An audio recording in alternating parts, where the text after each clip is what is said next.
Bonjour, je suis Christophe et aujourd'hui j'aimerais partager avec toi quelque chose que j'ai traversé et qui peut-être te concerne aussi. Tout part d'une sensation dans le corps, une impression vraiment étrange et en même temps profondément familière. C'est comme si mon être était à la fois dans le ventre de ma mère et en même temps déjà à l'extérieur. Un souvenir qui n'en est pas un lieu qui n'est pas vraiment un lieu. Juste cette sensation d'être à la fois complet et sur le point de naître. Et au cœur de toute cette expérience, une certitude qui se dépose, tout doucement. Tu n'as rien perdu. Tu t'es juste un peu éloigné de toi. Bienvenue dans Chronique de mes mondes intérieurs. C'est la 6e séance de l'année 2026. Peut-être que cet endroit te dit quelque chose. Tu sais, cet endroit où tout va bien, vraiment bien. Une sorte de grand plateau de paix où il n'y a plus de vagues, plus de conflits. Et pourtant, au fond, il y a quelque chose qui pèse, quelque chose qui n'est pas tout à fait juste. C'est un état de neutralité, de paix, de sérénité absolue. On se sent tellement complet qu'on a l'impression de disparaître. Tout est parfait. Mais alors, pourquoi ce sentiment subtil que ce n'est pas la fin du chemin? Est-ce que c'est juste une étape? Ou est-ce que cette paix si parfaite est en fait un piège? C'est vraiment cette question qui a été le point de départ de la séance. Et la réponse, elle est venue d'un endroit totalement inattendu. D'un souvenir, d'avant même la naissance.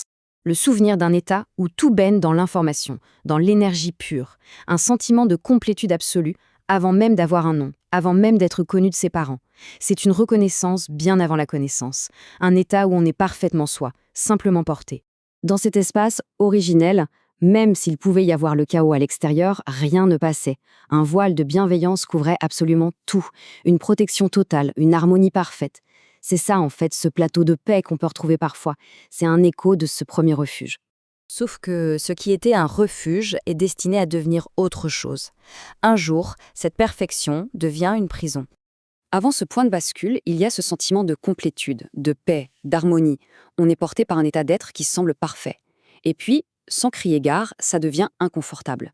Il y a ce sentiment diffus que quelque chose ne va plus, que cet espace, aussi parfait soit-il, ne suffit plus.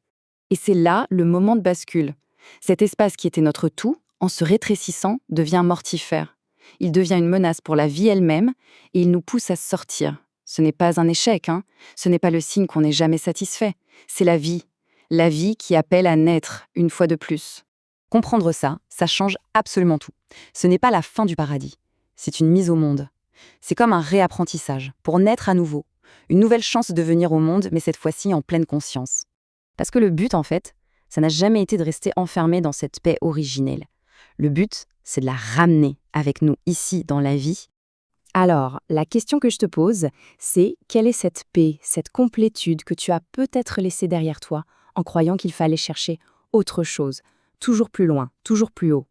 Et si le but n'était pas de la retrouver pour y rester, mais de la laisser te traverser?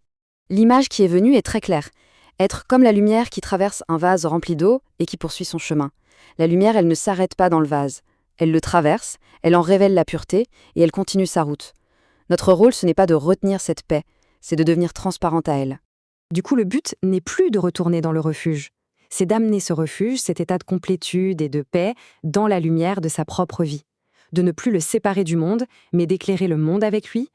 Pour vivre ça au quotidien, il y a une autre métaphore qui s'est présentée, toute simple et incroyablement puissante. C'est celle de l'arbre. La clé, ce n'est pas une pensée, c'est un ressenti. C'est la gratitude. Pas la gratitude mentale, le merci poli. Non, non, la gratitude comme un phénomène physique, un amplificateur de l'information qui nous parcourt. C'est ça la sève. L'homme est comme un arbre. Il est planté là pour faire le lien entre la terre et le ciel. C'est notre fonction. Recevoir l'énergie de la terre, cette force qui nous porte, et la laisser monter, nous traverser, pour qu'elle rejoigne le ciel. Et inversement, nous sommes ce canal. Et pour être ce canal, l'instruction qui émerge est d'une simplicité désarmante. Cesse de te poser des questions. Les réponses, elles sont déjà là, à chaque instant, dans le corps. Apprends juste à écouter. Si ce voyage intérieur t'a plu, tu peux cliquer sur le pouce levé, laisser un commentaire pour partager ton ressenti et bien sûr t'abonner pour ne rien manquer des prochains épisodes de Chronique de mes mondes intérieurs.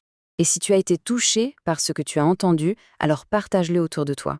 C'est offrir à quelqu'un d'autre la permission de renaître à sa propre paix.